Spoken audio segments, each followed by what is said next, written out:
अल्हम्दुलिल्लाह अल्हम्दुलिल्लाहि नहमदुहु व नस्तईनुहु व नस्तगफिरुह व नऊज़ु बिल्लाहि मिन शुरूरि अनफुसिना व मिन सय्यिआति अअमालिना मन यहदिहिल्लाहु फला मुदिल्ल लहु व मन युद्लिल फला हादिय लहु व अशहदु अन ला इलाहा इल्लल्लाहु वहदहु ला शरीका लहु وأشهد أن محمدًا عبده ورسوله أعوذ بالله من الشيطان الرجيم يا أيها الذين آمنوا اتقوا الله حق تقاته ولا تموتن إلا وأنتم مسلمون يا أيها الناس اتقوا ربكم الذي خلقكم من نفس واحدة وخلق منها زوجها وبث منهما رجالا كثيرا ونساء واتقوا الله الذي تساءلون به والأرحام إن الله كان عليكم رقيبا يا أيها الذين آمنوا اتقوا الله وقولوا قولا سديدا يصلح لكم أعمالكم ويغفر لكم ذنوبكم ومن يطع الله ورسوله فقد فاز فوزا عظيما أما بعد فإن خير الحديث كتاب الله وخير الهدي هدي محمد صلى الله عليه وسلم وشر الأمور محدثاتها وكل محدثة بدعة وكل بدعة ضلالة أو كما قال عليه الصلاة والسلام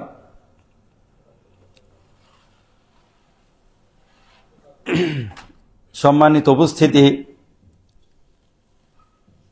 আমরা সর্বপ্রথম আল্লাহ রাব্বুল আলামিনের প্রশংসা করছি, যিনি আমাদেরকে একাডেমিক ফর কমিউনিটি ডেভেলপমেন্ট ইসলামী আদর্শে পরিচালিত বাংলা মাধ্যম স্কুলের সাপ্তাহিক হালাকা অধিবেশনে উপস্থিত হওয়ার তৌফিক দান করেছেন। অতঃপর সালাত ও সালাম পাঠ করছি আমাদের নবী, প্রিয় নবী মুহাম্মদ সাল্লাল্লাহু আলাইহি ওয়াসাল্লামের উপর, যিনি আমাদেরকে আল্লাহ রাব্বুল আলামিনের পথে চলার যত পথ পদ্ধতি রয়েছে সব কিছু বলে গেছেন এবং আল্লাহ রাব্বুল আলামিনের অসন্তুষ্টির দিকে ধাবিত করে এমন সব কিছু থেকে আমাদেরকে সতর্ক করেছেন। আল্লাহুম্মা সাল্লি আলাইহি আল্লাহুম্মা বারিক আলাইহি। সম্মানিত উপস্থিতি, আমাদের আজকের আলোচনার বিষয় হলো তাহারাত। তাহারাত শব্দটি আরবি, এর বাংলা অর্থ আসে পবিত্রতা। তাহারাত আমাদের মুসলিম জাতির, মুসলিম উম্মার একটি বৈশিষ্ট্য। যদিও আমরা এখানে তাহারাত বলতে সাধারণত ওযুর বিষয়টা বুঝি, গোসলের বিষয়টা বুঝি, যে আমরা ওযু এবং গোসল করলাম, আমরা সালাতের জন্য, তওয়াফের জন্য, কোরআনুল কারীম স্পর্শ করার জন্য উপযুক্ত হলাম, এটাই বুঝি পবিত্রতা। এই পবিত্রতাকে সাধারণত আমরা এতটুকুর ভিতরে সীমাবদ্ধ করে রাখি এবং এতটুকুর ভিতরেই আমরা পবিত্রতাকে বুঝি। বাস্তবে বিষয়টা এমন নয়। মুসলিম জাতি, মুসলিম উম্মাহ পবিত্র জাতি, পবিত্র উম্মত। এর মাথা থেকে পা পর্যন্ত সব পবিত্র। মুসলিমরা পবিত্র এটা শুধু আমরা দাবি করি এমন নয়, অমুসলিমরা পর্যন্ত আমাদের সাক্ষ্য দেয়, আমাদের ব্যাপারে বলে আমরা পবিত্র, তারা নাপাক। এরকম একটি সাক্ষ্য কোরআনুল কারিমে আছে। কোরআনুল কারিমে কওমে লূত আলাইহিস সালাতু ওয়াস সালামের কওম, লূত আলাইহিস সালাতু ওয়াস সালামকে এবং তার পরিবারকে, তার সাথে যারা অনুসারী ছিল তাদের ব্যাপারে বলেছিল, আখরিজু আলা লূতিম মিন ক্বরিয়াতিকুম ইন্নাহুম মুনাসুন ইয়াতাতাহহারুন। লূতের পরিবারকে তোমরা তোমাদের গ্রাম থেকে বের করে দাও, কারণ তারা এমন একটা জাতি, যে জাতি হলো পবিত্র জাতি। তো তারা নিজেদেরকে অপবিত্র বললেন, কিন্তু মুসলিম উম্মাহকে বললেন পবিত্র, যে তারা পবিত্র, আমরা নাপাক। এই নাপাক পরিবেশের ভিতরে তাদের থাকার প্রয়োজন নেই, তাদেরকে বের করে দাও, তার অন্য জায়গায় চলে যাক। বাস্তবিক পক্ষে আমরা যদি একটু লক্ষ্য করি, আমাদের আখলাক, আমাদের চরিত্র, আমাদের পরস্পরের মাঝে যে সম্পর্ক রয়েছে, সেই সম্পর্ক, নারী পুরুষের সম্পর্ক, সবগুলো পবিত্র। এই পবিত্রতাকে আমাদের বাইরে যেই একটা বৃহৎ জাতি রয়েছে, তারা গ্রহণ করার কথা ছিল, গ্রহণ না করে এটাকে তারা হিংসার চোখে দেখে।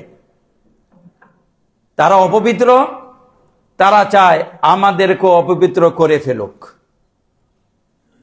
এই জন্য তাদের বিভিন্ন ধরনের প্রোগ্রাম, বিভিন্ন ধরনের পরিকল্পনা থাকে, অনেক আগ থেকে পরিকল্পনা করে রাখে যে এই দেশে অমুক জায়গায় মুসলিমরা আছে, তাদের বৈবাহিক সম্পর্ক পবিত্র, তাদের সম্পর্কটা কিভাবে নাপাক করা যায়,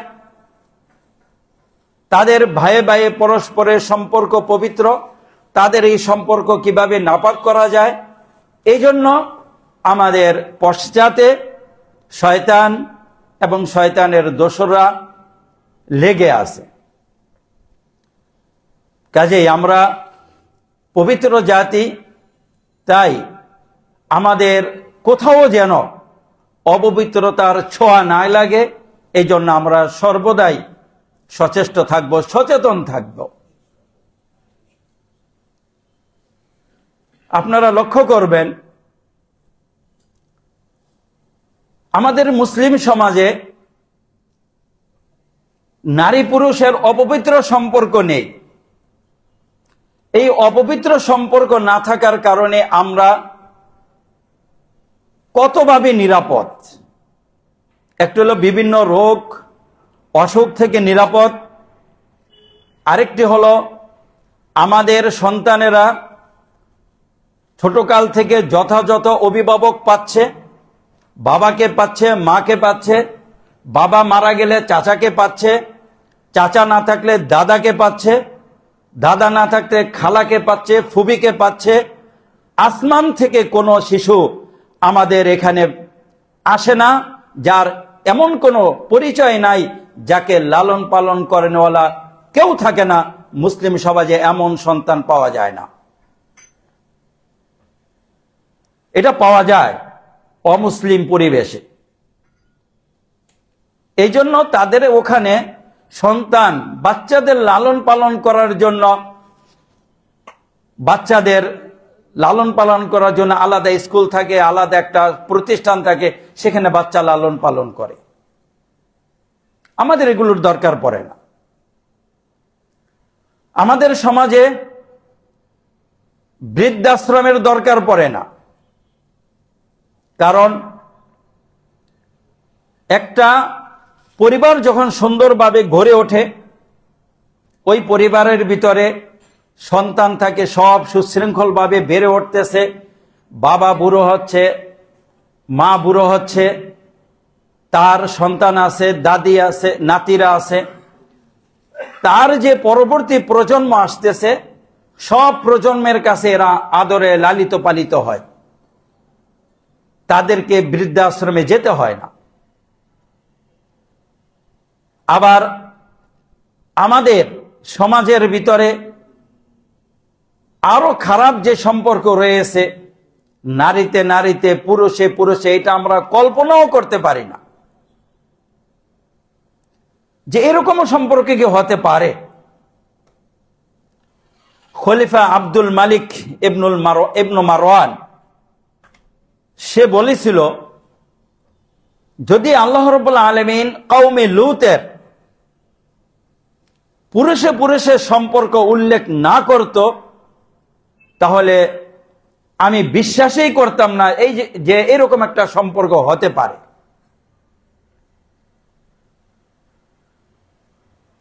কিন্তু আমাদের এই পবিত্র সমাজের ভিতরে যারা নাপাক জাতি, তারা এই নাপাক বিষ কিভাবে আমাদের ভিতরে পুশ করা যায় সেটার জন্য অনেক দীর্ঘ মেয়াদী পরিকল্পনা করে আমাদের ভিতরে তারা বিচরণ করতেছে। তারা ওই রোগ আমাদের ভিতরে ঢুকাবে, তারপরে তারা আবার তার চিকিৎসাও দিবে। আপনারা লক্ষ্য করবেন, বাহিরের দেশের বিভিন্ন দাতা সংস্থাগুলো মাদক দ্রব্য নিয়ন্ত্রণ করার জন্য অনেক টাকা দেয়। মাদক দ্রব্য নিয়ন্ত্রণ করার জন্য অনেক টাকা দেয়, দান করে। আমাদের এই টাকার প্রয়োজন ছিল না যদি তারা আমাদের দেশগুলোতে মাদক সাপ্লাই না করত। লাখ টাকার মাদক সাপ্লাই করে ৮০,০০০ টাকা মুনাফা করবে আর ২০,০০০ টাকা লাভ দিয়ে যাবে। সবকিছু আমাদেরই। মাঝখান দিয়ে আমরা মাদকাসক্ত হই, আমরা নাপাক হই, আমরা নিজেদেরকে ক্ষতি করি। সম্মানিত উপস্থিতি, আমরা কত বড় ভাগ্যবান এবং কত সৌভাগ্যবান জাতি, একটু যদি কল্পনা করি তাহলে আমাদের সামনে এই বিষয়গুলো স্পষ্ট হবে। আমাদের ভিতরে অনেক সমস্যা ছিল না, তারা আমাদের ভিতরে সমস্যা ঢুকায়, এরপরে চিকিৎসা নিয়ে আসে। আমরা মুসলিম সমাজে নারী নির্যাতন কাকে বলে এটা জানতামই না। শিশু নির্যাতনের সাথে আমরা পরিচিত ছিলাম না। কিন্তু তাদের ওখানে যেহেতু নারীরা নির্যাতনের শিকার হয়, কারণ নারীরা স্বামীর কাছে থাকে না, বাবার কাছে থাকে না, ভাইয়ের কাছে থাকে না, থাকে অফিসে আদালতে পরপুরুষের কাছে। এই জন্য তারা চিন্তা করলো নারীদের সুরক্ষার ব্যবস্থা করা দরকার। আবার ওদের বাচ্চারা দেখা যায় চাকরি করে, অমুক করে, তমুক করে, আপনজনের কাছে বাচ্চা রাখবে এরকম লোক নাই, পরের কাছে রেখে যায়, ও দেখা যায় নির্যাতন করে। তখন ওরা দেখলো শিশু সুরক্ষার আইন করা দরকার। আমাদের এখানে বাপের কাছে মায়ের কাছে সন্তানেরা থাকবে, বাপ মাকে কোন নিয়ম দিয়ে সন্তানের উপরে বলবে যে দয়া করো? বাপ মায়ের চেয়ে সন্তানের উপরে দয়াকারী আর কে হতে পারে? এই সমস্যাগুলো আমাদের মুসলিম সমাজে ছিল না। সম্মানিত উপস্থিতি, তারা এই সমস্যাগুলো ঢুকানোর পরে এরপরে নারী নির্যাতন আইন আনবে, শিশু নির্যাতন আইন আনবে, এগুলো নিয়ে আসবে। তো বলতেছিলাম যে আজকে তহারাত নিয়ে আলোচনা করব। আমরা শুধু একদিক দিয়ে পবিত্র না, আমাদের মাথা থেকে পা পর্যন্ত সবটুকু পবিত্র। এই জন্য আল্লাহ রসুল সাল্লাল্লাহু আলাইহি সাল্লাম বলেছেন, জান্নাতে ওই ব্যক্তি প্রবেশ করবে না যার শরীর হারাম দিয়ে তৈরি হয়েছে। হারাম দিয়ে তৈরি হওয়া শরীর জান্নাতে যাবে না। তাকে আল্লাহ পবিত্র করবেন, তারপরে জান্নাতে পাঠাবেন। আবার আমাদের অন্তরের ভিতরে হিংসা থাকে, বিদ্বেষ থাকে, এগুলোকে আল্লাহ কি করবেন? সূরা হিজরের ভিতরে বলেছেন, ওয়ানাযা'না মা ফি কুলুবিহিম মিন গিল্লিন ইখওয়ানান আলা সুরুরিন মুতাকাবিলিন। আমরা বর্তমান মুসলিম সমাজের ভিতরে কোন একটা কারণে একজনের মন আরেকজনের জন্য উন্মুক্ত হয় না, একজন আরেকজনের জন্য প্রশস্ত হইতে পারি না। কোন একটা কারণ থাকে, বংশগত কারণ থাকে, দলীয় কারণ থাকে, মতবাদের কারণ থাকে। আল্লাহ রাব্বুল আলামিন কিয়ামতের ময়দানে যখন আমাদেরকে জান্নাতে দিবেন, তখন আমাদের অন্তর থেকে ওয়ানাজানা মা ফি কুলুবিহিম মিন গিল্লিন, আল্লাহ বলতেছেন তাদের অন্তরের ভিতরে যে হিংসা বিদ্বেষ রয়েছে এটা আমরা টেনে বের করে ফেলবো, একেবারে পরিষ্কার পরিচ্ছন্ন করে জান্নাতে প্রবেশ করাবো। ইখওয়ানান আলা সুরুরিন মুতাকাবিলিন, ভাই ভাই পরস্পরের সামনাসামনি তারা জান্নাতে অবস্থান করবে। আমরা সেই পবিত্র জাতি। তো সম্মানিত উপস্থিতি, আমরা তহরাত বলতে আজকে ওযু নিয়ে আলোচনা করব। তার কারণ হলো, মনে করলাম যে সবাই হয়তো ওযুর তহরাত বলতে এই বিষয়টাই নিয়ে একটা পরিস্থিতি নিয়ে আসছেন, আর একটা বিষয় বললে অন্যরকম দেখায়। এই জন্য তহরাত নিয়ে আলোচনা করব, কিন্তু তহরাত এখানে সীমাবদ্ধ নয়। শুধু বুঝার জন্য বলি, পবিত্রতার ভিতরে রয়েছে আমাদের বাসন কোষণের পবিত্রতা, আমাদের পোশাক আশাকের পবিত্রতা, আমাদের ঘর বাড়ির পবিত্রতা, আমরা যে পানি ব্যবহার করি পানির পবিত্রতা। এই পানিও তো নাপাক হয়, পানিরও পবিত্রতা রয়েছে। আমরা যে খাবার দাবার খাই, খাবার দাবারের পবিত্রতা, আমাদের খাবার হবে পবিত্র। এরপরে এগুলো গেল বাহ্যিক জিনিস। তারপরে আমাদের অন্তর হবে পবিত্র, শিরিক থেকে পবিত্র, বেদাত থেকে পবিত্র, কিবির থেকে পবিত্র, হিংসা থেকে পবিত্র। তো এগুলো সবই পবিত্রতার অংশ।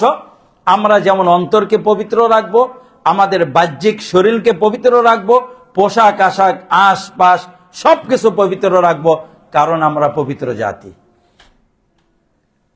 এবং আমাদের সম্পর্ক সবকিছু ইনশাআল্লাহ পবিত্র রাখার আমরা চেষ্টা করব। পবিত্রতার একটা বিষয় হলো ওযু। আমরা যে আল্লাহ রাব্বুল আলামিনের দরবারে, আল্লাহ রাব্বুল আলামিনের সামনে আমরা যে দণ্ডায়মান হই, আমরা আল্লাহ রাব্বুল আলামিনের দরবারে উপস্থিত হই, সেই উপস্থিতির দরবারটা অন্যান্য নরমাল দরবারের মতো নয়। এই জন্য একটা বিশেষ অবস্থায় রেখেছেন, তোমরা এই অবস্থায় আল্লাহর সামনে আসো। আর ওই অবস্থাটার জন্য আল্লাহ রাব্বুল আলামিন আমাদেরকে ওযুর বিধান দিয়েছেন। ওযুর বিধানের কতগুলো ফায়দা। একটা হলো, ওযু করলে আমাদের ভিতরে উদ্যমতা বাড়ে। লক্ষ্য করবেন, শরীরে যখন অলসতা থাকে, একটু ক্লান্তি থাকে, আপনি ওযু করবেন, দেখবেন যে একটু উদ্যমতা বাড়লো, একটু ফ্রেশ লাগতেছে। তো আল্লাহ রাব্বুল আলামিনের সামনে যখন আমরা দাঁড়াবো, পবিত্র হয়ে দাঁড়াবো এবং উদ্যমতা নিয়ে দাঁড়াবো, অলসতা নিয়ে নয়। কারণ আল্লাহ রাব্বুল আলামিন বলেছেন, ইন্নাল্লাহা ইউহিব্বুত তাওয়াবিন ওয়া ইউহিব্বুল মুতাতাহহিরিন। পবিত্রতাকে আল্লাহ রাব্বুল আলামিন পছন্দ করে।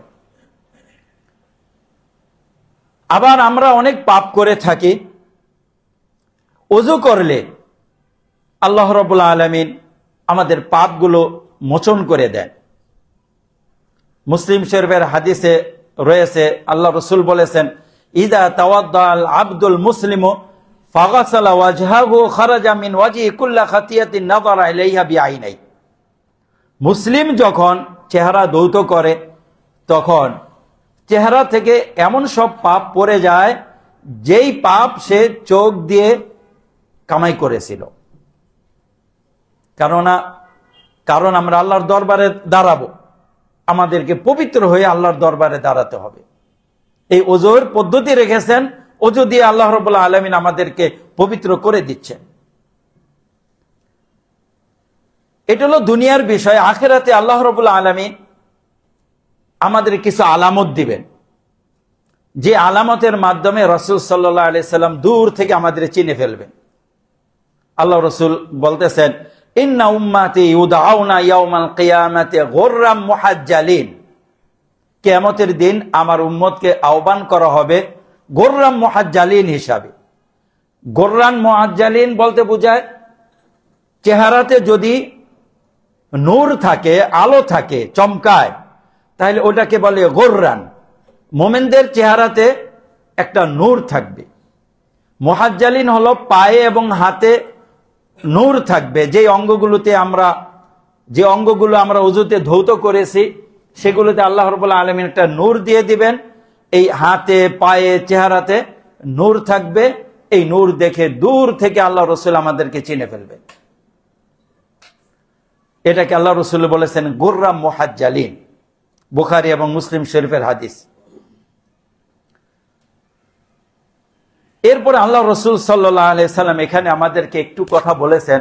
যেহেতু ওযু আমাদের পরিচিত বিষয়, এই জন্য ফজিলত নিয়ে কয়েকটা কথা বলে আমরা রাসূলের ওযুর ব্যাপারে যাব। যে আল্লাহ রাসূল সাল্লাল্লাহু আলাইহি সাল্লাম হাদিসে বলেছেন, তোমাদের কেউ যদি পারে সে যেন তার এই নূরকে বৃদ্ধি করে। এই নূর বৃদ্ধি করার মানে হলো কি? আলেমগণ বলেছেন ভালো করে ওযু করা এবং আমরা যে অঙ্গ প্রত্যঙ্গগুলো ধৌত করি এগুলো একটু বাড়িয়ে ধৌত করা। যেমন কোণী পর্যন্ত ধৌত করার বিধান, আমি ধুইতেছি হয়তো এক আঙ্গুল 2 আঙ্গুল একটু বাড়িয়ে ধৌত করলাম যেন কোণীটা আমার ধোয়া গেল নিশ্চিত হই। আল্লাহ রাসূল বলেছেন কেউ যদি পারো তোমাদের এই নূরের জায়গাগুলো একটু বর্ধিত করবে তাহলে করো। আপনি যতটুকু বৃদ্ধি করবেন ততটুকুতে নূর চমকাবে। অনুরূপভাবে আল্লাহ রাসূল সাল্লাল্লাহু আলাইহি সাল্লাম বলেছেন মানুষ যখন রাতে ঘুমায় নাকের ভিতরে শয়তান থাকে। ঘুম থেকে যখন ওঠে নাকে পানি দেয়, নাক ঝেড়ে ফেলে, তখন ওখান থেকে শয়তান চলে যায়। কিভাবে থাকে সেটা আল্লাহ ভালো জানে। রাসূল সাল্লাল্লাহু আলাইহি সাল্লাম বলেছেন আমরা তার উপরে ঈমান রাখি। তো সম্মানিত উপস্থিতি, যেহেতু ওযু করে আমরা প্রধানত আল্লাহ রাব্বুল আলামিনের সামনে দাঁড়াই, এজন্য আল্লাহ রাব্বুল আলামিন আমাদেরকে ওযুর একটা বিধান দিয়েছেন তার সামনে দাঁড়ানোর আগে। এবার আমরা দেখি যে আল্লাহ রাসূল সাল্লাল্লাহু আলাইহি সাল্লাম কিভাবে ওযু করতেন।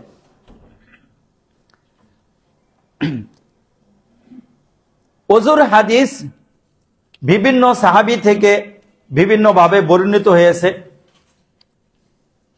বিশেষ করে ওসমান ইবনে আফফান রাদিয়াল্লাহু তাআলা আনহু থেকে হাদিস বর্ণিত রয়েছে ওযুর ব্যাপারে। আব্দুল্লাহ ইবনে যায়েদ রাদিয়াল্লাহু তাআলা আনহু থেকে হাদিস আছে। আলী ইবনে আবি তালেব রাদিয়াল্লাহু তাআলা আনহু থেকে হাদিস আছে। ইবনে আব্বাস থেকে হাদিস আছে। তারপরে আব্দুল্লাহ ইবনে আমর ইবনে আল-আস থেকে হাদিস আছে। মুগীরা ইবনে শুবা থেকে হাদিস আছে। আনাস ইবনে মালিক রাদিয়াল্লাহু তাআলা আনহুম প্রমুখ থেকে রাসূলের ওযুর বিবরণ সম্পর্কে হাদিস রয়েছে। এগুলো বুখারী, মুসলিম, আবু দাউদ, তিরমিজি, নাসাই এই প্রসিদ্ধ 6 কিতাবের ভিতরেই রয়েছে। আমি আপনাদের সামনে রাসূলের পূর্ণ ওযুর বিবরণ রয়েছে এরকম একটি হাদিস পড়ে শোনাচ্ছি মুসলিম শরীফ থেকে। মুসলিম শরীফের ভিতরে ইমাম মুসলিম রাহিমাহুল্লাহ রাসূল সাল্লাল্লাহু আলাইহি সাল্লামের হাদিসের বিবরণটা নিয়ে আসছেন ওসমান ইবনে আফফান রাদিয়াল্লাহু তাআলা আনহুর বরাত দিয়ে। আর অনেক সাহাবী থেকে নিয়ে আসছেন, আমরা সেগুলো থেকে একটা অল্প অল্প করে শুনবো। তো এখানে একটা হাদিস বলতেছি, সেটা হলো মুসলিম শরীফ যে ইমাম মুসলিম রয়েছেন তিনি বলতেছেন হাদদাসানি মুহাম্মদ ইবনে সাব্বাহ, ইমাম মুসলিমের উস্তাদ। আমাদের কাছে হাদিসগুলো কিভাবে পৌঁছে একটু ধারণা দেওয়ার জন্য বলি। ইমাম মুসলিম বলতেছেন যে আমার উস্তাদ মুহাম্মদ ইবনে সাব্বাহ আমাকে বলেছেন।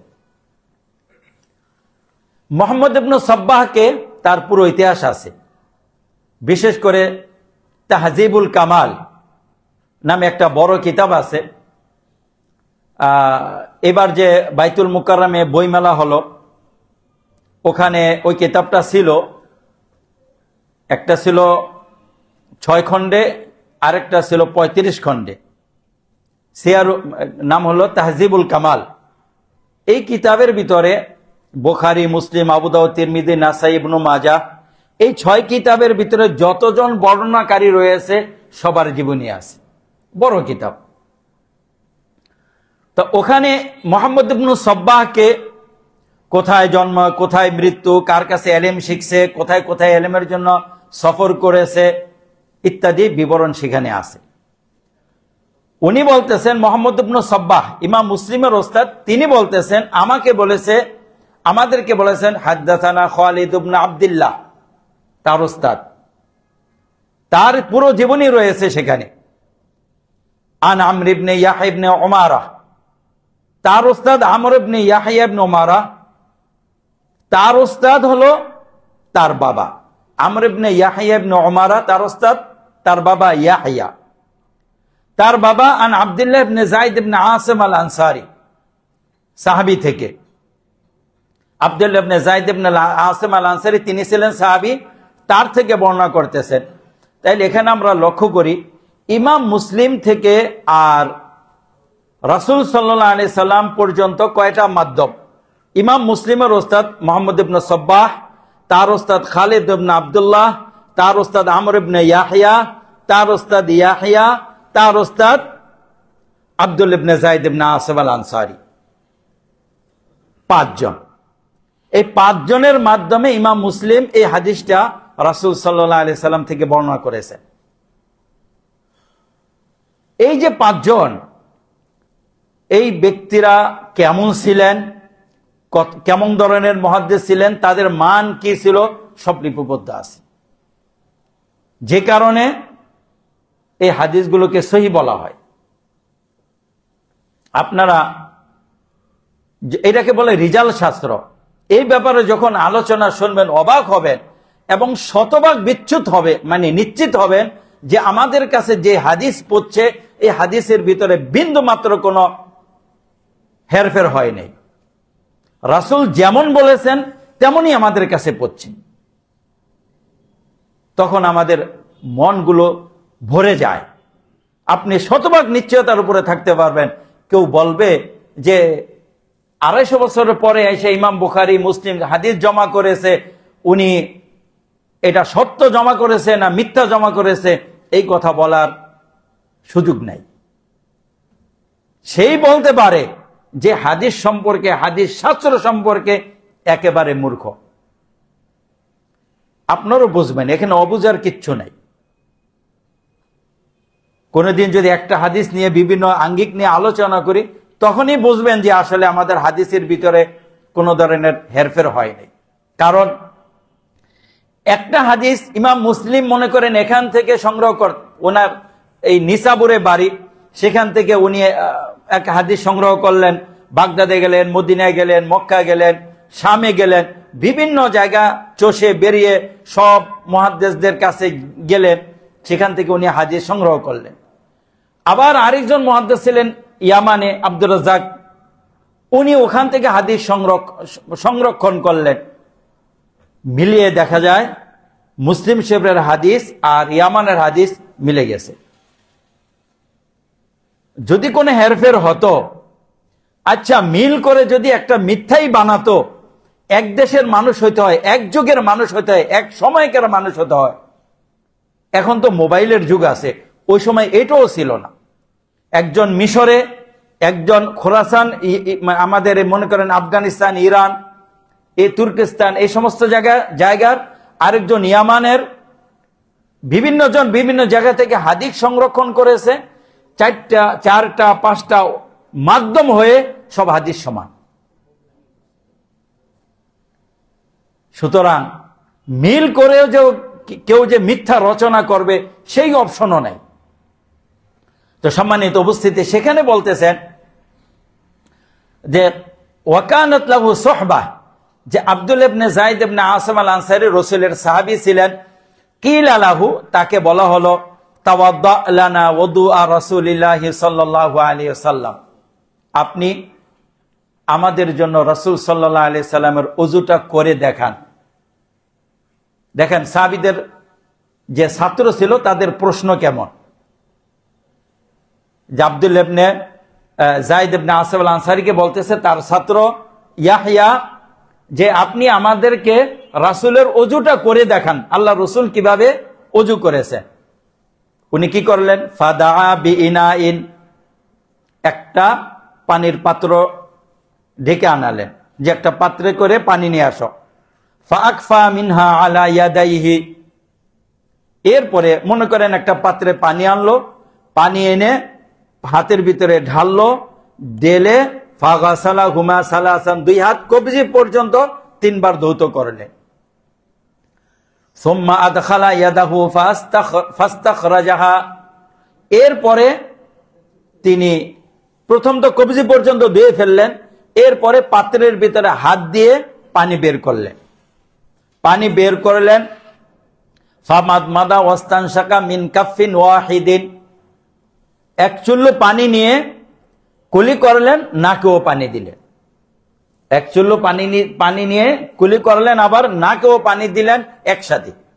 আমরা অনেকে আলাদা আলাদা করে থাকি, এটার একটা হাদিস আছে, কিন্তু সবচেয়ে বিশুদ্ধ হলো, শক্তিশালী হলো এক মুষ্টি, মানে আপনি একবার পানি নিয়ে ওই এক পানি দিয়ে কুলি করা এবং নাকে দেওয়া। 3 বার করবেন, একবার পানি দিয়ে কুলি করবেন, নাকে দিবেন, আবার কুলি করবেন নাকে, আবার কুলি করবেন নাকে। যদি কেউ আলাদা আলাদা করে, আবু দাউদের হাদিসে আছে, সেটাও হবে।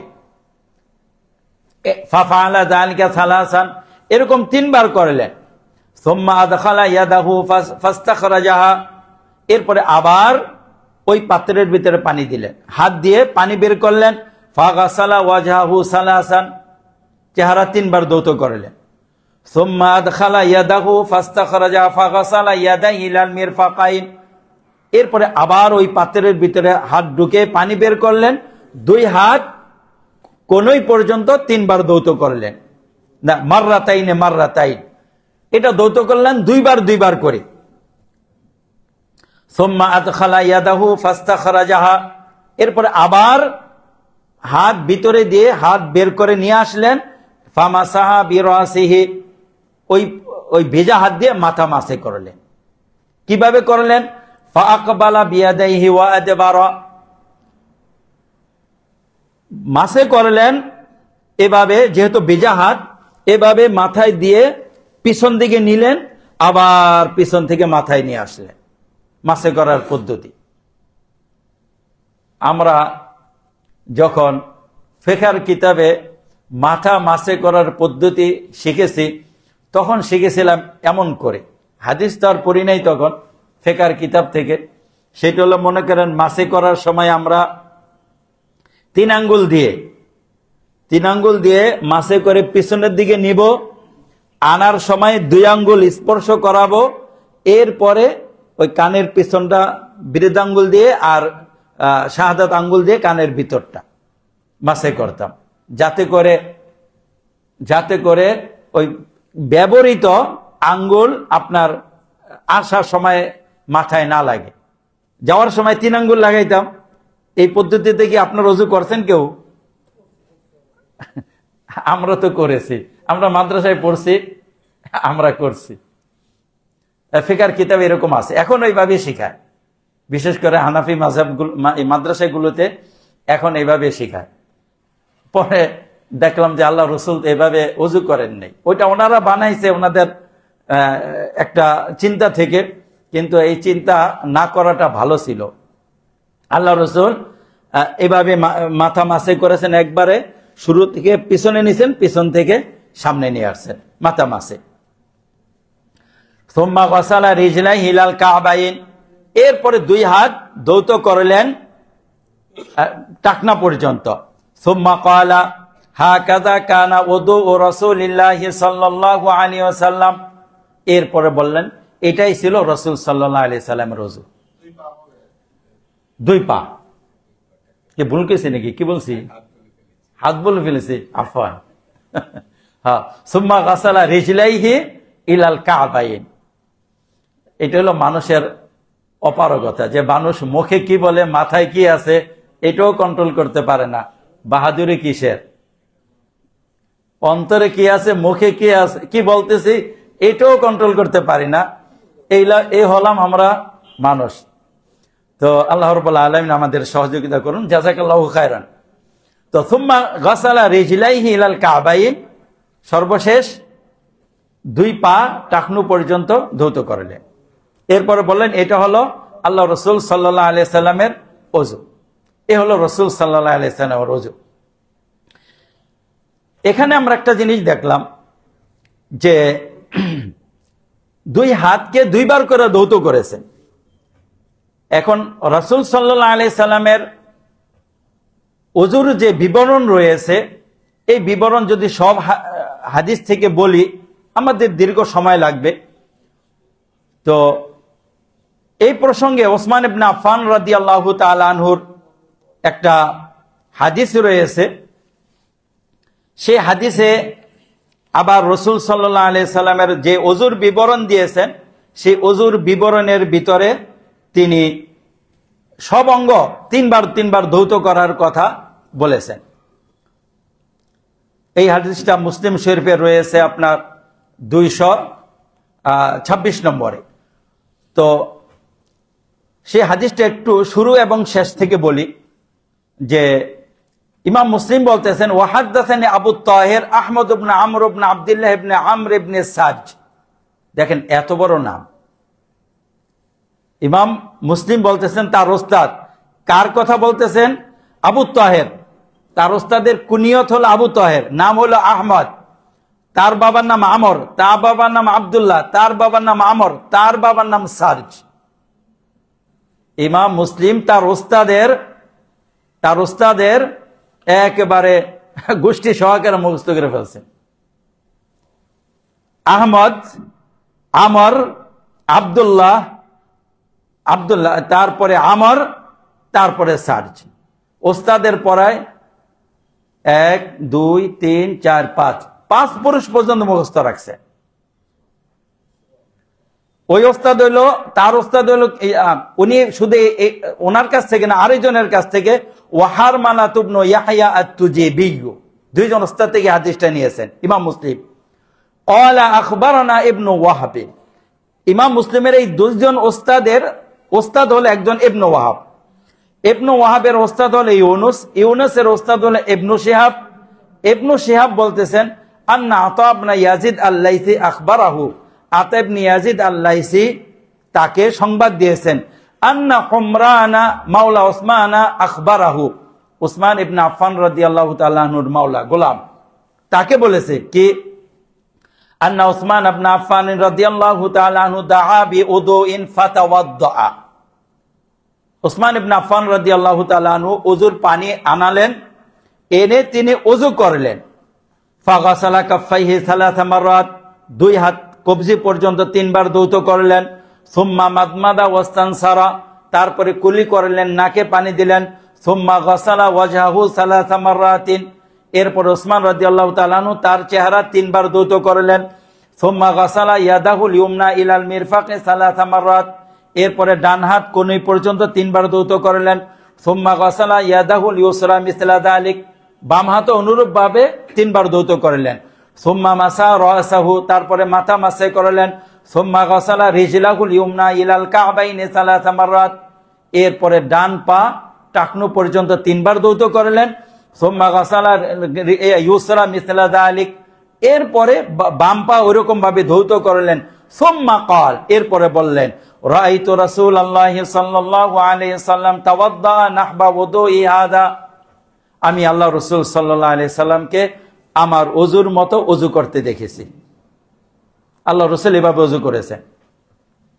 সুম্মা ক্বালা রাসূলুল্লাহি সাল্লাল্লাহু আলাইহি ওয়াসাল্লাম, এরপরে আল্লাহ রাসূল বলেছেন, এভাবে ওযু করার পরে আল্লাহ রাসূল বলেছেন মান তাওয়াদ্দা নাহবা ওযুই হাদা, যে আমার মতো করে ওযু করবে।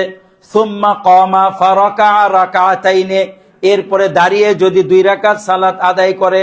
লা ইউহাদ্দিসু ফীহিমা নাফসাহু, যেখানে সে একাগ্রতা ঠিক রেখেছে, নিজের অন্তরের সাথে নিজে নিজে কথা বলে নেই, গুফিরা লাহু মা তাকাদ্দামা মিন যামবি, তার পিছনের সব গুনাহ মাফ করে দেওয়া হবে।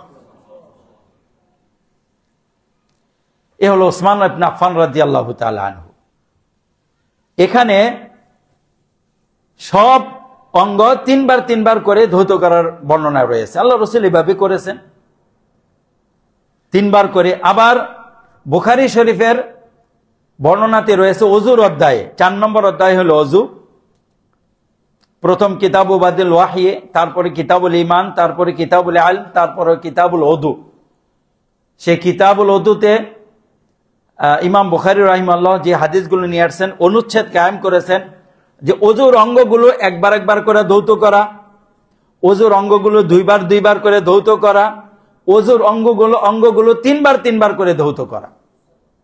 আবু দাউদের আরেকটি হাদিসে রয়েছে, এর বাইরে যে করলো ফামান যাদা ফাকাদ যালামা, যে এর বেশি করলো ও তাআদ্দা, সীমালঙ্ঘন করলো, 3 বারের বেশি ধৌত করার কোনো অপশন নেই, সুযোগ নেই। আল্লাহ রাসূল সাল্লাল্লাহু আলাইহি সাল্লাম একবার করে ধুয়েছেন, 2 বার করে ধুয়েছেন, 3 বার করে ধুয়েছেন, এবং একই অজুর ভিতরে কিছু অঙ্গ 3 বার ধুয়েছেন, কিছু অঙ্গ 2 বার ধুয়েছেন। আমরা এই সুন্নাহর উপরে আমল করতে পারি আমাদের সময় সুযোগ অনুযায়ী।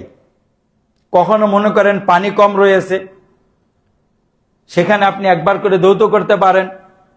কখনো আপনার হাতে সময় কম, সেখানে 2 বার করে ধৌত করতে পারেন। কখনো আপনার হাতে পর্যাপ্ত সময় রয়েছে, তখন আপনি আস্তে আস্তে সব অঙ্গ প্রত্যঙ্গগুলো ধৌত করে নিলেন, 3 বার করে ধৌত করে নিলেন। তাহলে আমাদের কাছে স্পষ্ট হলো যে রাসূল সাল্লাল্লাহু আলাইহি ওয়াসাল্লাম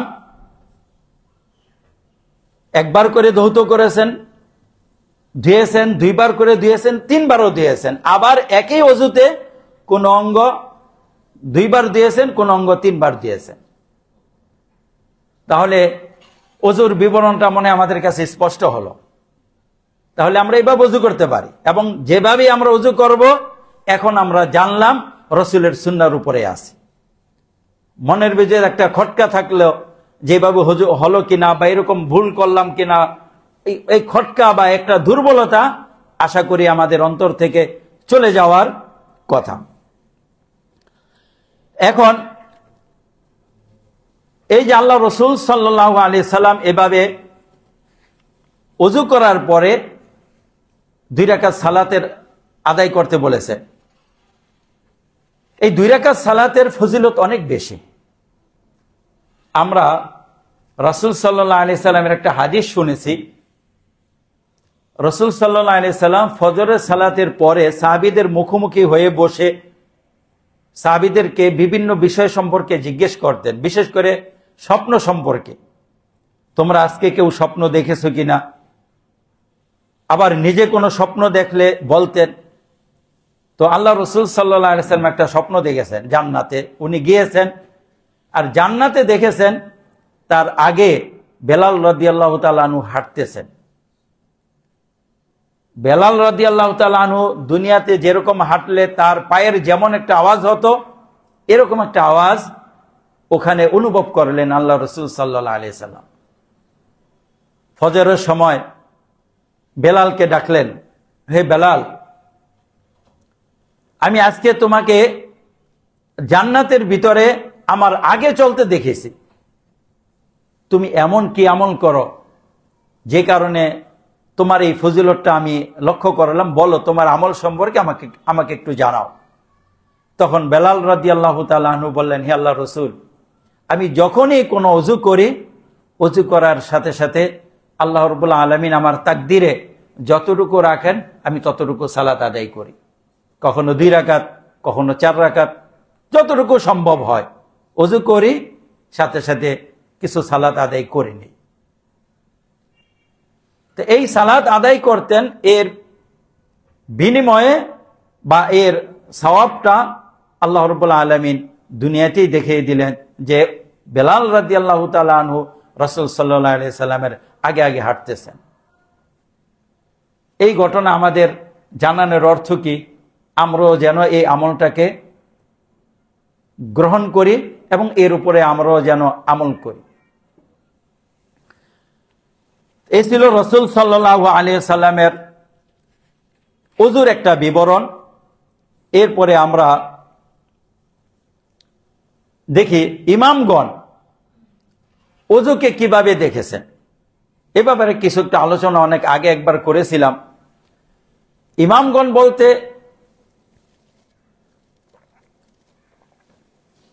ফকিহগণ, যাদের মাযহাব আমাদের কাছে প্রসিদ্ধ রয়েছে, তাদের কথা বলি।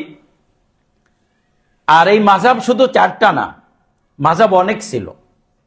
মাযহাব ছিল মানে হলো যে বড় বড় ফকিহ ছিলেন, এক একজনের ফকির অনুসারী এক একজন হয়ে যেত, মানে হতো।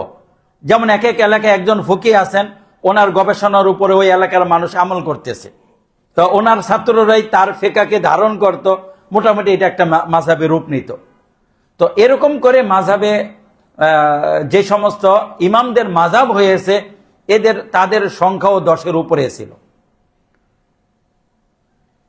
এই সিলসিলার ভিতরে সবার আগে হলেন ইমাম আবু হানিফা রাহিমাহুল্লাহর আগে হলেন আব্দুর রহমান ইবনে আবি লাইলা। তার মৃত্যু হলো 148 হিজরি। ইমাম আবু হানিফার প্রধান ছাত্র আবু ইউসুফ। আবু ইউসুফ আগে আব্দুর রহমান ইবনে আবু লাইলার ছাত্র ছিল। যখন আব্দুর রহমান ইবনে আবি লাইলা মারা যান, ইমাম আবু হানিফার ছাত্র হন। ইমাম আবু হানিফা মারা গেলেন 250 হিজরিতে। ওনারা ছিলেন আপনার ইরাকে বাগদাদে। এরকম একটা মাযহাব ছিল আপনার শাম দেশে, আউজাই রাহিমাহুল্লাহ। তার মৃত্যু হলো 156 হিজরিতে। তারও একটা মাযহাব ছিল আউজাই, মাযহাবুল আউজাই। আবার আরেকটা মাযহাব ছিল সুফিয়ান আস-সাওরি। তার মৃত্যু 161 হিজরিতে। তিনিও ইরাকের ছিলেন, বাগদাদের ছিলেন সুফিয়ান আস-সাওরি। আবার আরেকটা মাযহাব ছিল মিশরে লাইস ইবনে সাদ। তার মৃত্যু 174 হিজরিতে। ইমাম শাফি রাহিমাহুল্লাহ এই লাইস ইবনে সাদের ব্যাপারে বলেছেন, ওয়াল্লাইসু আফকাহু বিন মালিক ওয়ালাকিন লাম ইয়াকুম বিহি আসহাবু। এই লাইস ইবনে সাদ ইমাম মালিকের চেয়ে বড় ফকিহ ছিলেন, কিন্তু লাইস ইবনে সাদ ওইরকম ছাত্র পাননি যেমন ছাত্র পেয়েছেন ইমাম মালিক রাহিমাহুল্লাহ। কারণ ইমাম মালিক রাহিমাহুল্লাহ মদিনায় ছিলেন, মদিনায় অনেক ছাত্র পেয়েছেন। এই ছাত্র লাইস ইবনে সাদ মিশরে পাননি। তারপর ওনারও মাযহাব ছিল, এই জন্য ওনার মাযহাব বেশি দিন টিকেনি। অনুরূপভাবে মাযহাব ছিল সুফিয়ান ইবনে উয়াইনা। উনি মক্কাতে ছিলেন। সুফিয়ান দুইজন, সুফিয়ান আস-সাওরি, সুফিয়ান ইবনে উয়াইনা। তার মৃত্যু হলো 195 হিজরিতে। আবার কেউ কেউ বলেন 198 হিজরি। আবার এরকম একটা মাযহাব ছিল, আরেকজন ছিলেন আপনার দাউদ আজ-জাহিরি। দাউদ আজ-জাহিরি উনি ছিলেন একটু পরের, 276 হিজরি। ওই যে জাহিরি মাযহাব বলে একটা মাযহাব বলে, এই মাযহাবের অনুসারী সূত্রপাত হইল বাগদাদে। আবার পরবর্তীতে আবার আরেকজন এই মাযহাবের বড় আলেম হলেন ইবনে হাজম আজ-জাহিরি, আন্দালুসে, স্পেনে। আবার এরকম মাযহাব ছিল, আমরা ইমাম মালিক রহমতুল্লাহ আলাইহির মাযহাব দেখি। ইমাম মালিক রহমতুল্লাহ আলাইহির মৃত্যু কত? 179 হিজরিতে। জন্ম 93 হিজরিতে, মৃত্যু 179 হিজরিতে। এরপরে ইমাম শাফি রাহিমাহুল্লাহর মাযহাব 204 হিজরিতে মারা গেছেন। 150 হিজরিতে জন্ম, 204 হিজরিতে তিনি মারা গেছেন। এরপরে ইমাম আহমদ ইবনে হাম্বল 241 হিজরিতে তিনি মারা গেছেন। সম্ভবত 10-11 জনের নাম বলে ফেলেছি। তো এই ওনাদের সবারই মাযহাব ছিল, কিন্তু সব মাযহাব টিকে নেই। আবার ইবনে জারির আত-তাবারি ছিলেন, তারও একটা মাযহাব ছিল, মাযহাবুল তাবারি। তার মৃত্যু হলো 310 হিজরি। তার একটা বড় তাফসিরও রয়েছে, ওই তাফসিরে তাবারি বলে, যে তাফসির বলা হয়, এবং যেটাকে বলা হয় ইবনে কাসিরের মূল। ইবনে কাসির রাহিমাহুল্লাহ ওই তাফসির থেকেই মোটামুটি সংক্ষেপ করেছেন। ইবনে কাসির রাহিমাহুল্লাহর মৃত্যু হলো 774 হিজরিতে। তো এই যে মুহাদ্দিসগণ মানে ছিলেন, ফকিহগণ ছিলেন, সবারই মাযহাব ছিল, কিন্তু কারোটা 100 বছর 200 বছর, কারোটা কম বেশি থেকে প্রায় বিলুপ্ত। এখন 5-6টা মাযহাবের মতো রয়েছে, আর প্রসিদ্ধ মাযহাব আছে 4টা। সব জায়গায় বেশি করে প্রচলিত বা প্রসিদ্ধ যেটা বলে আমরা হানাফি, মালিকি, শাফিঈ আর হাম্বলি। হানাফি মাযহাব তো এই সমস্ত এলাকায় রয়েছে। হাম্বলি মাযহাব আপনার বেশি রয়েছে সৌদি আরব, বাহরাইন, সিরিয়াতে, এই সমস্ত এলাকাতে। শাফি মাযহাব রয়েছে আপনার মিশরে রয়েছে, ইয়ামানে রয়েছে, ইন্দোনেশিয়া এবং মালয়েশিয়াতে। আর মালিকি মাযহাব সবচেয়ে বেশি আছে মিশর, মরক্কো, লিবিয়া, উর্দুন, না মানে পশ্চিম মরক্কো, ওমানে না, ওমান হলো আপনার ইবাদি, ওটা হলো শিয়াদের আর একটা গ্রুপের রাষ্ট্র, যদিও মুসলিমরা থাকে। শিয়ারা, ইরান হলো শিয়াদের আর একটা গ্রুপ ইবাদি, এর হল ওমান, ওই যারা কাবুল সুলতান। আর শিয়াদের রাষ্ট্র বলতে দুইটা, একটা হলো ইরান, আর একটা হলো ইরানের পাশে আজারবাইজান। এর হলো আজারবাইজান, এটাও শিয়া রাষ্ট্র। এরপরে শিয়াদের আরেকটা গ্রুপ হলো যারা হিজবুল্লাহ, লেবাননে রয়েছে। আবার ইয়ামানে আছে ওই যে হুতি, আরবিত বলে হুসি। ইয়ামানের বড় দুইটা অংশ, সানা ওরা দখল করে আছে।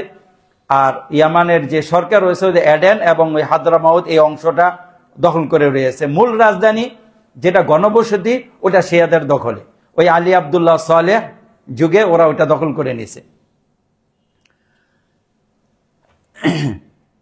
তো বলতেছিলাম, এই 4 মাযহাবের ভিতরে আমরা অনেক সময় দেখি যে ওনারা এগুলোকে আবার গবেষণা করেন। গবেষণা করার ভিতরে দেখা যায় এখানে ফরজ, ওয়াজিব কতগুলো বের হয়ে আসলো, এগুলো আমরা জানি। যে আমাদের প্রচলিত এখানে আমরা ওযুর ফরজ বলতে কটা বুঝি? 4টা। বাকিগুলো সুন্নত, মুস্তাহাব। তারপরে অন্যান্য মাযহাবে 6টা। ইমাম মালিক রাহিমাহুল্লাহর মাযহাবে রইল 7টা ফরজ। 7টা ফরজ, এগুলো রাসূল সাল্লাল্লাহু আলাইহি সাল্লামের ওযুর বিবরণ থেকে ওনারা নিয়েছেন। যেমন আল্লাহ রাসূল সাল্লাল্লাহু আলাইহি সাল্লাম ঘষে ঘষে হাত মলে মলে ধৌত করেছেন ভালো করে। এটা থেকে ইমাম মালিক রাহিমাহুল্লাহ বলেছেন যে হাত ঘষে ঘষে দোয়া এটাও একটা ফরজ, যেটাকে আরবিতে বলে দালক। ইমাম মালিক রহমতুল্লাহ আলাইহির এখানে 4টা ফরজ তো আছেই। এই 4টা ফরজ আমরা সবাই জানি। হাত, চেহারা ধৌত করা, হাত ধৌত করা, মাথা মাসে করা, পা মাসে করা। এরপরে বাকি আরেকটা আসে হলো নিয়ত করা। নিয়ত করা অন্যান্য মাযহাবে ফরজ, আর হানাফি মাযহাবে নিয়ত করা ফরজ নয়, সুন্নাহ। অর্থাৎ কেউ যদি ওযু করে সওয়াব পাইতে চায় তাহলে নিয়ত করবে, আর নিয়ত ছাড়া যদি 4টি অঙ্গ ধুয়ে ফেলে ওযু হয়ে যাবে, তবে সওয়াব পাবে না। আর এটা অন্যান্য মাযহাবে ইমাম আহমদ ইবনে হাম্বল এবং শাফি রাহিমাহুল্লাহ বলেন, ফরজ বলেন। আর ওনাদের আরেকটা ফরজ হলো তারতিব, সিরিয়াল অনুযায়ী করা। আর ইমাম মালিক রহমতুল্লাহ আলাইহির এখানে সিরিয়াল অনুযায়ী করা একটা ফরজ, আবার একটার পরে আরেকটা করা ফরজ। সিরিয়াল অনুযায়ী মানে কি?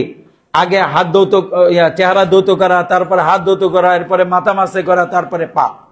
যদি কেউ আগে পা ধৌত করলো তারপরে চেহারা ধৌত করলো, সিরিয়াল ঠিক রাখলো না, ওযু হবে না। এটাকে বলে তারতিব। এই তারতিব ঠিক রাখা ফরজ।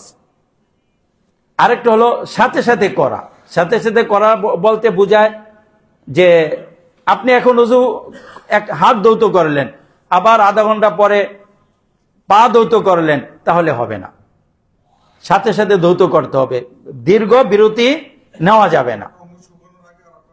হ্যাঁ, এটার একটা সঙ্গে এরকম নিতে পারেন যে এক অঙ্গ শুকানোর আগে আরেক অঙ্গ ধৌত করা, এটাকে বলে মুআলাত আরবিতে। তো এটাও ফরজ, আবার তারতিবও ফরজ, আবার দালক মানে ঘষে ঘষে অঙ্গ প্রত্যঙ্গগুলো ধৌত করা, এটাও ফরজ।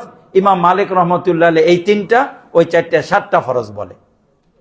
তো যাই হোক, আমরা যদি রাসূল সাল্লাল্লাহু আলাইহি সাল্লামের ওযু শিখতে চাই তাহলে হাদিসের ভিতরে এই ওযুগুলো রয়েছে। আর ফিকহের ভিতরে গেলে, এটা আগে একবার বলেছিলাম, যে তখন একটা গ্রুপিং এর ভাব চলে আসে। আমরা এই জন্য পড়াশোনা করতে হবে, বা আমরা করব কোরআন ভিত্তিক, হাদিস ভিত্তিক, এবং ওনাদের এই কিতাব থেকে উপকৃত হব যে কে কোন বিষয়টার উপরে গুরুত্ব দিয়েছে। আমরা নিয়ত করব, একটু ঘষে হাত পা ধৌত করব, আবার সিরিয়ালও ঠিক রাখবো, মুয়ালাতও ঠিক রাখবো, সমস্যা কি? সবটা ঠিক রাখলাম। যদি রাসূল সাল্লাল্লাহু আলাইহি সাল্লাম যেভাবে ওযু করেছেন সেভাবে ওযু করলে সবই ঠিক থাকে। তো এবার আসি খুব সংক্ষেপে ওযু ভঙ্গের কিছু কারণ নিয়ে কথা বলি। ওযু ভঙ্গ কি কারণে ওযু ভেঙে যায়? ওযু যেসব কারণে ভেঙে যায়, এর কিছু কারণ রয়েছে যে সব আলেম একমত, আর কিছু কারণের মাঝে রয়েছে দ্বিমত। সব আলেম একমত যেসব কারণের ভিতরে রয়েছে, তার ভিতরে একটা হলো যে পেশাব পায়খানার রাস্তা দিয়ে যা বের হবে এটা হলো ওযু ভঙ্গের কারণ। এটা পবিত্র জিনিস বের হোক, নাপাক জিনিস বের হোক, যাই বের হবে আপনার ওযু ভেঙে যাবে, সবার ওযু ভেঙে যাবে। যেমন পেশাব পায়খানার রাস্তা দিয়ে কি বের হয়? পেশাব বের হয়, পায়খানা বের হয়, তারপরে বায়ু বের হয়, বাতাস, তারপরে বীর্য বের হয়, বীর্যর আগে একটা পদার্থের মতো বের হয় যেটাকে বলে মজি, আবার বীর্যের পরে আরেকটা পদার্থের মতো বের হয় সেটাকে বলে ওয়াদি। এই সমস্ত জিনিস পেশাবের রাস্তা দিয়ে বের হলে ওযু ভেঙে যাবে, এই ব্যাপারে সবাই একমত। আরেকটা বিষয় হলো ঘুম। ঘুম ওযু ভাঙার কারণ, তবে এর ভিতরে একটু ব্যাখ্যা রয়েছে। ঘুম আসলে ওযু ভঙ্গের কারণ নয়। ওযু ভঙ্গের কারণ বলা হয়েছে, মানুষ যদি ঘুমায় তাহলে তার পেশাবের রাস্তা, পায়খানার রাস্তা ঢিলা হয়ে যায়, তখন ওইটা তার নিয়ন্ত্রণে থাকে না, কিছু বের হলো কি না বলতে পারে না। এই জন্য ঘুমকে ওযু ভঙ্গের কারণ বলা হয়। তাই কেউ যদি বসে বসে ঘুমায় তাহলে তার ওযু ভাঙবে না। হাদিস শরীফে রয়েছে যে রাসূল সাল্লাল্লাহু আলাইহি সাল্লাম এশার সালাত পড়ার জন্য একটু দেরি করতেন।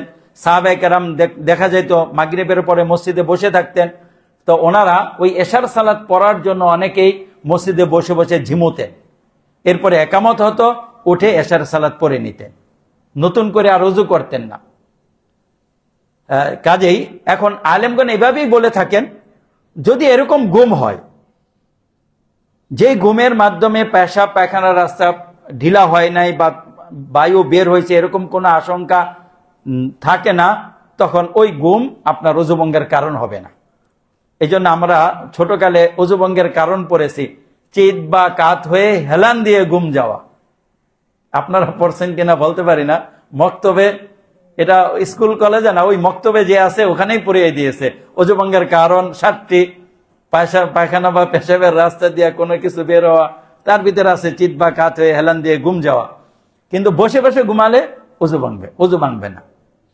ওনারা গদ বানাইছেন, গদগুলো বুদ্ধি খাটিয়ে করেছেন, ভালোই ছিল। তো এগুলো হলো আপনার সবাই একমত। তারপরে কিছু বিশেষ বিষয় রয়েছে, যেমন আরেকটা রয়েছে আকল চলে যাওয়া। আকল চলে যাওয়া, ওই আকল, মাতাল হলে আকল চলে যায়, পাগল হলে আকল চলে যায়, ঘুমাইলে আকল চলে যায়, এটা ওই ঘুমের ভিতরেই অন্তর্ভুক্ত হয়ে যায়। ওযু ভঙ্গের আরেকটা কারণ হলো ইসলাম থেকে ফিরে যাওয়া। আলিয়াযুবিল্লাহ, আল্লাহ আমাদেরকে হেফাজত করুন। কেউ যদি ইসলাম ত্যাগ করে এরপরে আবার ইসলামে চলে আসে তাহলে তার ওযু ভেঙে গেল, আবার নতুন করে ওযু করতে হবে। কারণ আল্লাহ রাব্বুল আলামিন কোরআনুল কারীমে বলেছেন, লাইন আশরাকতা লা ইয়াহবাতান্না আমালুক, শিরক করলে আপনার সব আমল বাতিল হয়ে যাবে। তো ওযু একটি আমল।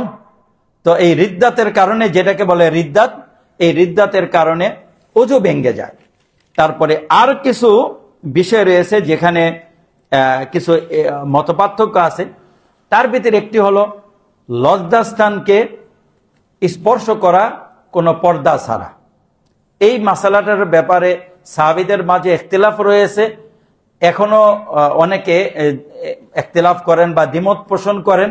তবে ইবনে আব্বাস রাদিয়াল্লাহু তাআলা আনহু এক মাসালায় বলেছেন, আমি আমার লজ্জাস্থানে হাত দিলাম নাকি নাকের ভিতরে হাত দিলাম কোনো পরোয়া করি না, অর্থাৎ দুটোই আমার অঙ্গ। অর্থাৎ তিনি এটাকে ওযু ভঙ্গের কারণ হিসাবে গ্রহণ করেন নাই।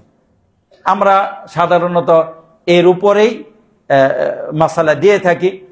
আর ইমাম উসাইমিন রাহিমাহুল্লাহ, মক্কার যিনি মারা গেছেন এই শতাব্দীর, বর্তমান তো 1447 হিজরি চলতেছে, উনি 1421 হিজরিতে মারা গেছেন।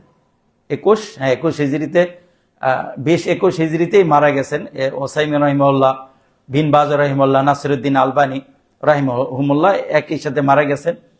তাই উনি বলেছেন, যদি কেউ শাহওয়াত প্রবৃত্তি সহকারে, উত্তেজনা সহকারে স্পর্শ করে তাহলে ওযু ভাঙবে, অন্যথায় ওযু ভাঙবে না। এটা উনি ব্যাখ্যা দিয়েছেন। তাই আমরা পরহেজ করব, যেহেতু দ্বিমত রয়েছে। আমরা কি বলে মানে ওযু করার পরে যদি বিরত থাকি, সমস্যা কোথায় আছে? যে পর্দা ছাড়া আমরা আমাদের লজ্জাস্থানকে স্পর্শ করব না, এই ব্যাপারে একটু দ্বিমত আছে। আরেকটা হলো যে নারীদেরকে স্পর্শ করা, পরনারী, নিজের স্ত্রী না। আল্লাহ রাসূল সাল্লাল্লাহু আলাইহি সাল্লাম রমজানে দেখা যায় নিজের স্ত্রীদেরকে আদর করতেন, চুম্বন করতেন, এরপরে সালাত আদায় করতে যাইতেন। পরনারী যদি হয়ে থাকে, তাকে যদি স্পর্শ করে থাকে, তাহলে এই ব্যাপারেও মানে অনেক আলেম বলেছেন ওযু ভেঙে যাবে। কারণ আল্লাহ রাব্বুল আলামিন বলেছেন, আওলা মাসতুমুন নিসা, অথবা তোমরা স্ত্রীদেরকে স্পর্শ যদি করো ওযু ভেঙে যাবে। যদিও এই ব্যাপারে দ্বিমত রয়েছে, এখানে স্ত্রীদের স্পর্শ করার অর্থ কি। আমাদের দেশে যে গবেষণা রয়েছে, বিশেষ করে হানাফি মাযহাবের গবেষণা, ওনারা বলে থাকেন এর অর্থ হইল যে স্ত্রী গমন করা, স্ত্রী সহবাস। আল্লাহ রাব্বুল আলামিন ওই শব্দটা ব্যবহার না করে একটু দূরের শব্দ ব্যবহার করে ইশারা করেছেন যে এর দ্বারা অর্থ হইল সহবাস করলে তখন গোসল ফরজ হবে। তো যাই হোক, এটাও একটা দ্বিমত পোষণের একটা বিষয়, যদিও আমরা এটাকেও ওযু ভঙ্গের কারণ হিসাবে গণ্য করি না।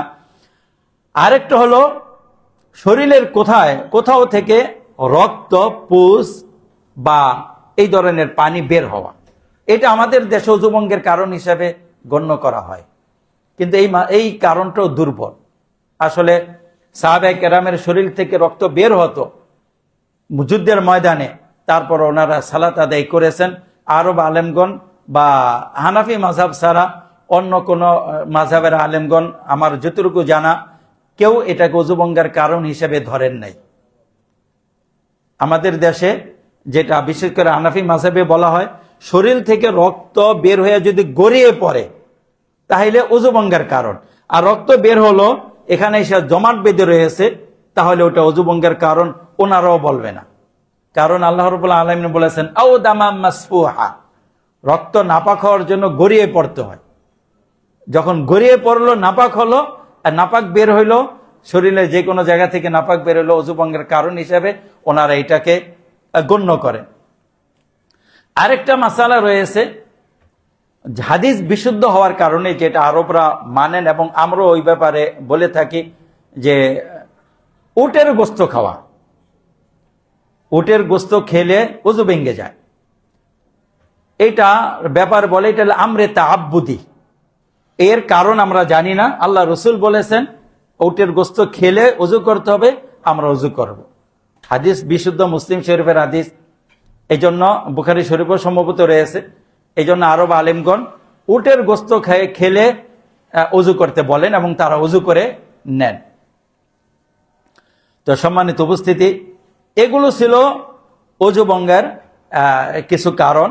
তবে আমাদের কাছে সবচেয়ে শক্তিশালী এবং মুত্তাফাক আলাই ওযু ভঙ্গের কারণ হলো পেশাব পায়খানার রাস্তা থেকে কিছু বের হওয়া, আর একটা হলো আকল চলে যাওয়া। আকল চলে যাওয়া, ঘুমালে আকল চলে যায়, পাগল হলে আকল চলে যায়, মাতাল হলে আকল চলে যায়। আবার আরেকটা কারণ হলো ইসলাম থেকে ফিরে গেল মানুষের ওযু ভেঙে যায়। তো যাই হোক, আজকে আমরা ওযু নিয়ে কিছু আলোচনা করলাম। আল্লাহ রাব্বুল আলামিন আমাদেরকে রাসূল সাল্লাল্লাহু আলাইহি সাল্লাম যেভাবে ওযু করেছেন সেভাবে ওযু করে পাক পবিত্র থাকার তৌফিক দান করুন। আমরা যেন আমাদের শরীর, কাপড়, মন, ঈমান, অন্তর সবকিছু পরিষ্কার পরিচ্ছন্ন রাখতে পারি সেই তৌফিক আল্লাহ রাব্বুল আলামিনের কাছে কামনা করছি। হে আল্লাহ, তুমি আমাদের শরীরকে পবিত্র করে দাও, আমাদের অন্তরকে পবিত্র করে দাও, এমন আমাদের কথাবার্তা, আমল, আখলাক যা কিছু রয়েছে সব কিছুকে তুমি পবিত্র করে দাও। আমিন ইয়া রাব্বাল আলামিন। ওয়াসসালাতু ওয়াসসালামু আলা নবিয়িনা মুহাম্মদ ওয়া আলা আলিহি ওয়াসাল্লাম। একটু একটু হ্যাঁ বলেন। হ্যাঁ বলেন বলেন।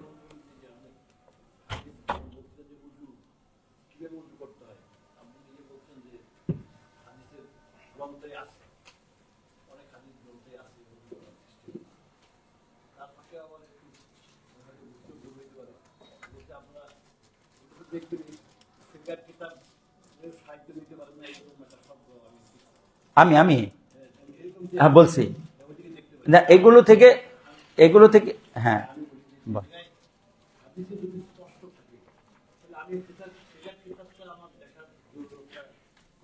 সমস্যা নেই, না দেখলেও সমস্যা নেই।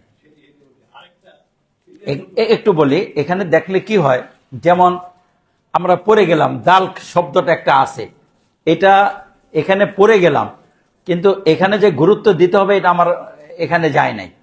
যখন ওই কিতাবটা পড়লাম, সবার যে পড়তে হবে জরুরি না, ওই কিতাবটা যখন পড়লাম তখন একটু অবাক হতে হয় যে ওনারা এই বিষয়টাকে গুরুত্ব দিয়েছেন, এইটাও আমলে নিয়েছে, এটাও আমলে নিয়েছেন। আমিও তো পড়েছি হাদিস, এই বিষয়গুলো আমার ভিতরে আসে নাই, কিন্তু ওনার চোখে এটা ধরা পড়েছে। তো উনি হাদিস বুঝতে আর একটু সহযোগিতা হয়, ফেকা ওই হাদিসের ব্যাখ্যা থেকে গিয়েছে, না পড়লে সমস্যা নেই, হ্যাঁ অসুবিধা নেই।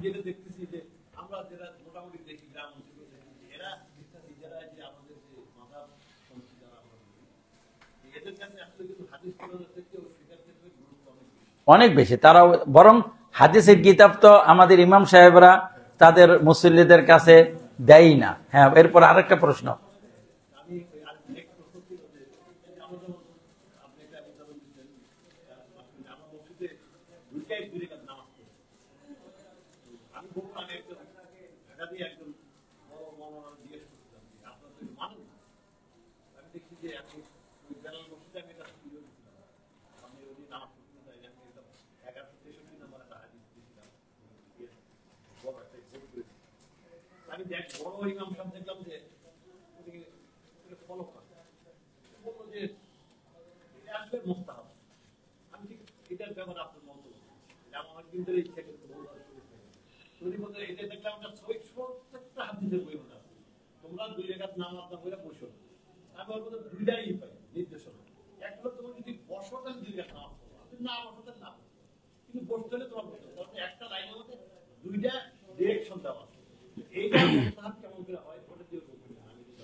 এখানে হলো আপনারা উসুলুল ফিকহ একটা বিষয় পড়েছেন বা নাম শুনেছেন, আদেশ। কোরআন এবং হাদিসের যে আদেশগুলো রয়েছে, এই আদেশগুলো কি বোঝায়? ওয়াজিবের জন্য আসে নাকি মুস্তাহাবের জন্য আসে? এই নিয়ে একটা গবেষণা আছে যে কখনো কখনো আদেশগুলো মুস্তাহাবের অর্থ দেয়, মানে বৈধতা বোঝায়। যেমন ধরেন, আল্লাহ রাব্বুল আলামিন সূরা মায়েদার এক জায়গায় বলেছেন, ফাইদা হালালতুম ফাসতাদু।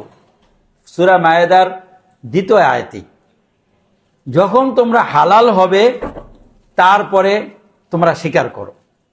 ফাসতাদু স্বীকার করার একটা নির্দেশ, এটা আমর বলে। এখন এই হালাল হওয়া মানে হলো আপনার ওই যে হজের এহরাম থেকে যখন আমরা হালাল হই তখন আবার স্বীকার করা বৈধ হয়। এখন এই যে আল্লাহ রাব্বুল আলামিন আদেশ করলেন, আল্লাহর আদেশ তো পালন করা জরুরি, তাই বলে কি সবাইকে স্বীকার করতে চলে যাব? না। এখানে কোন আদেশটা আবশ্যক বোঝায় আর কোন আদেশটা ঐচ্ছিকতা বোঝায়, এগুলো নিয়ে ওনারা অনেক গবেষণা করেছে। একটা গবেষণা এরকম, যদি কোনো জিনিস আগে বৈধ ছিল এরপরে নিষিদ্ধ করা হলো, তারপরে যদি অনুমোদন দেওয়া হয় তাহলে ওই অনুমোদনের বিষয়টা বোঝায় বৈধ করা জরুরি না। যেমন আমরা অনেক সময় ছাত্রদেরকে একটা বলে থাকি, মনে করেন এই যে আপনাদের বাথরুম আছে, কোনো কারণে বাথরুম ঠিক করতেছেন, একটা নিষেধাজ্ঞা দিলেন, এই তোমরা কেউ বাথরুমে যাবে না, নিষেধাজ্ঞা দিলেন। যখন বাথরুম ঠিক হয়ে গেল তারপরে বললেন এই এখন বাথরুমে যাও। এই যে এখন বাথরুমে যাও, এই আদেশটা পালন করা কি সবার উপরে আবশ্যক? আবশ্যক না, মানে এখন হলো অনুমতি। যে নিষেধাজ্ঞা ছিল ওই নিষেধাজ্ঞা উড্ড করা হলো। তো কোরআন হাদিসের আদেশ নিষেধ, আল্লাহ এবং আল্লাহ রসুলের আদেশ নিষেধকে কোথায় কোথায় আবশ্যকতা বুঝাবে, কোথায় মুস্তাহাব বুঝাবে, এই নিয়ে ওনারা বিভিন্ন গবেষণা করেছেন। তো হানাফি মাযহাবের যে আলেমরা যেই গবেষণাটা করেছেন, ওনাদের গবেষণায় এখানে রাসূলের যে আদেশটা রয়েছে, ওনারা বলছেন এই আদেশটা আবশ্যক বুঝায় না, এই আদেশটা যে কোনো কারণেও এটা মুস্তাহাব বুঝায়। রাসূলের আদেশ ঠিক আছে, মুস্তাহাব করলে ভালো, না করলে পাপ হবে না, এই ধরনের। কিন্তু আরব আলেমগণ এবং এই হানাফি মাযহাবের বাইরের অন্যান্য আলেমগণ সাধারণত রাসূলের আদেশ উজুবের জন্য আসে, আবশ্যকতা বোঝানোর জন্য আসে। আর ওনাদের সামনে এই আদেশটাকে আবশ্যকতা থেকে শুধু বৈধতায় অনুমোদনে নিয়ে যাবে এরকম কোনো কারণ নাই। এই জন্য ওনারা এটাকে উজুবে, হ্যাঁ আমরা এটা উজুবের ভিতরেই ধরি। আমরা না পড়াটা না, পড়তে হবে, পড়তে হবে। কেউ যদি আমরা মসজিদে ঢুকে তাহলে অবশ্যই 2 রাকাত সালাত পড়ে তারপরে বসবো, 2 রাকাত সালাত পড়ে তারপরে আমরা বসবো ইনশাআল্লাহ।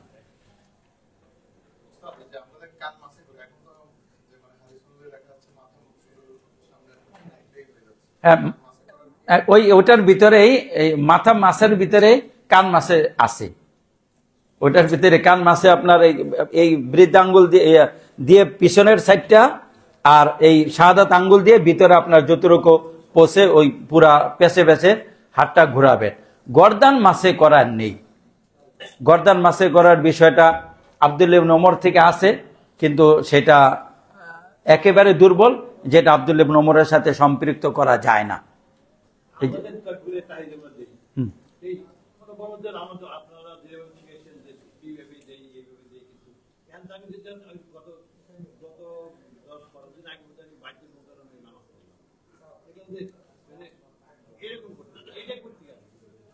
না এটা ওইটা ওনারা করে কি দেখেন, ফকিদের কাজ কি, ফকি যারা হয় তাদের মনটা একটু সংকীর্ণ হয়, মুহাদ্দিস যারা হয় তাদের মনটা একটু প্রশস্ত থাকে। যেমন আল্লাহ রসুল সাল্লাল্লাহু আলাইহি সাল্লামের হাত উঠানোর পদ্ধতি দেখেন, তাকবীর বলার পদ্ধতি। যেমন আপনি এরকম করতে পারেন আল্লাহু আকবার, এভাবে বলতে পারেন আল্লাহু আকবার, আগে আল্লাহু আকবার বললেন এরপরে হাত উঠাইলেন। আবার এভাবে বলতে পারেন আল্লাহু আকবার, 3 ভাবেই করতে পারেন। আল্লাহ রসুল সাল্লাল্লাহু আলাইহি সাল্লাম থেকে বাইবে আছে। এরপরে হাত উঠানো, আপনি যদি সিনা পর্যন্ত হাত উঠান, কানের লতি পর্যন্ত হাত উঠান যথেষ্ট। সিনা পর্যন্ত হাত উঠাইলেও যথেষ্ট, কানের লতি পর্যন্ত হাত উঠাইলেও যথেষ্ট। তবে আলেমগণ মানে না, কানের লতি এই যে এতটুকু,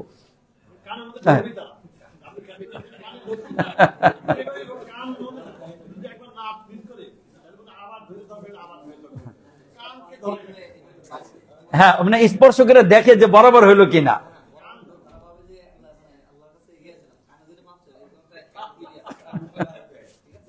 যাই হোক শোনেন, এটা হয় তা বলে যে বিশেষ করে ফকি যারা হয় তাদের ভিতরে একটু সংকীর্ণতা এবং সীমাবদ্ধতা চলে আসে।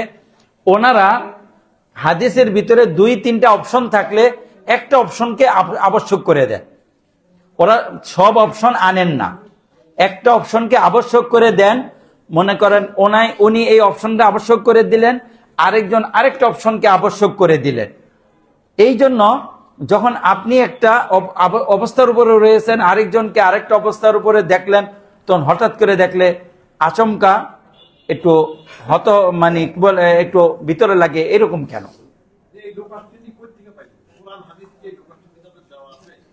না না, আমাদের তো আদেশ আল্লাহ রসুলের পক্ষ থেকে, আল্লাহর পক্ষ থেকে, যে কোরআন হাদিস অনুসরণ করবে। না, এটা নাই। কেননা আল্লাহ রসুল যেখানে আমাদেরকে স্বাধীন রেখেছেন, আল্লাহ যেখানে আমাদেরকে স্বাধীন রেখেছেন, সেখানে একটা কেউ আমাদের উপরে চাপিয়ে দিবে এই অধিকার কেউ রাখে না, এই অধিকার কেউ রাখে না। তবে মূর্খতা বশত ওই যে কিতাব লিখতে গেল, মনে করেন অজুর বিবরণ লেখলো, মুসলিম শরীফে 5-7টা হাদিস আছে, বিভিন্নভাবে অজুর বিবরণ রয়েছে, উনি দেখলেন সবটা যদি নিয়ে আসি তাহলে এরা কোনটা থেকে কোনটা করবে, আমি একটা তাদের জন্য অবধারিত করে দিলাম। একটা ওনার কিতাবে নিয়ে আসছে, ওইটাই এখন মানুষ পড়ে। ওই হাদিস না পড়ার কারণে হাদিসের বয়ান সম্পর্কে তারা জানে না, বিবরণ সম্পর্কে জানে না, ওই ফিকার কিতাবেরটাই জানে। এবং ওইটা থেকে অনেক সময় এটার আরেকটা বিষয় যে হাদিস কেন মানে না, এটার একটা কারণ আছে। মানে ফিকার ভিতরে একটা প্রসঙ্গ তৈরি হয়ে গেছে। যেমন প্রত্যেকটা ফিকি মাযহাব রয়েছে, 4টা ফিকি মাযহাব রয়েছে। এই মাযহাবগুলোর একটা হলো সূচনার যুগ, আরেকটা হলো পরিপক্কতার যুগ, আরেকটা হলো একবারে সমাপ্তির যুগ। যে মাযহাব পরিপক্ত হয়ে গেছে, এখন এটাতে বাড়ানো যাবে না, কমানো যাবে না। তো সেই হিসাবে এটা আবার ওই যে উসুলে ফিকহ আছে, ওখানে এগুলো নিয়ে আলোচনা করা আছে।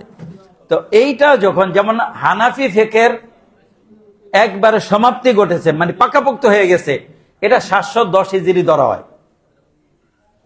অর্থাৎ 710 হিজরির আগে যত আলেম ছিলেন হানাফি ফিকহার, তারা ফিকহ গবেষণা করে কোরআন হাদিস থেকে বের করার যা কিছু আছে সব কমপ্লিট করে ফেলছেন। এখন আমাদের জন্য আর কোনো কিছু বাকি রাখেন নাই, বুঝলেন? আমাদের জন্য কিছু বাকি রাখেন নাই। আমরা তাদের গবেষণা থেকে নিব, কারণ তারা আমাদের চেয়ে বড় ছিলেন। আর আমরা কোরআন এবং হাদিস পড়ব বরকতের জন্য। কোরআন হাদিস পড়ব কি জন্য? বরকতের জন্য। এই জন্য দেখবেন আপনি যখন হাদিসের কথা বলবেন, তখন তারা আপনাকে বলবে, আপনি কি আবু হানিফার চেয়ে বড় হয়ে গেছেন, আপনি কি অমুকের চেয়ে বড় হয়ে গেছেন। তারা বোঝেন নাই, আপনি বুঝলেন। এই যে একটা মেন্টালিটি তৈরি হয়েছে, এর পিছনের কারণগুলো আছে, কারণ আছে। 710 পর্যন্ত তাদের মাযহাব শেষ, মানে কমপ্লিট হয়ে গেছে। এখন বাড়বেও না, কমবেও না। হ্যাঁ, এইটা হলো এই মাযহাব। তার শাফি মাযহাবের একটা সীমা আছে, 3টে স্তর। একটা হলো তৈরি হওয়ার সূচনা, বিদায়া, শুরুর, এরপরে পাকাপোক্ত, এরপরে মানে কি বলে মানে একবারে সমাপ্তি। 4 মাযহাবের আছে। সবার শেষে গিয়ে শেষ হয়েছে হাম্বলি মাযহাব। সম্ভবত 1212 হিজরি থেকে হাম্বলি মাযহাবের এই মানে তালা লাগছে, মানে এখানে বাড়বে না, কমবে না। যদিও এখন তারা এগুলো মানে না, মানে বর্তমান বিশেষ করে সৌদি আরবের আলেমগণ, ওনারা অধিকাংশ ক্ষেত্রে ইমাম আহমদ ইবনে হাম্বলকে অনুসরণ করেন। কিন্তু যেখানে কোরআন হাদিসের বাইরে গেলে কোনো ইজতিহাদ যদি দেখা যায় অন্যটা সঠিক, সেটা নিয়ে নেন। ওনারা মানে তাআসসুব যেটাকে বলে, ঘোরামি করেন না, কোরআন হাদিসের সাথেই থাকেন। হ্যাঁ, মানব ফিকহের ক্ষেত্রে। এই জন্য আমাদের কওমি মাদ্রাসায় যেখানে মনে করেন এই হাদিস পড়ানো 6টা কিতাব সবই পড়ে, এবং এক বছরে সব পড়ানো হয়। যেখানে একটা কিতাবে 2-3 বছর লাগে পড়তে, এক বছরে সবটা পড়ে এটা হলো সবাইকে শুনিয়ে দেওয়া হয় বরকতের জন্য। কি জন্য পড়ে? বরকতের জন্য। আপনার কানে আওয়াজ গেছে, যথেষ্ট, আপনার বরকত চলে আসলো। আপনি মাসালা জানবেন ফিকহ পড়ে, খালাস।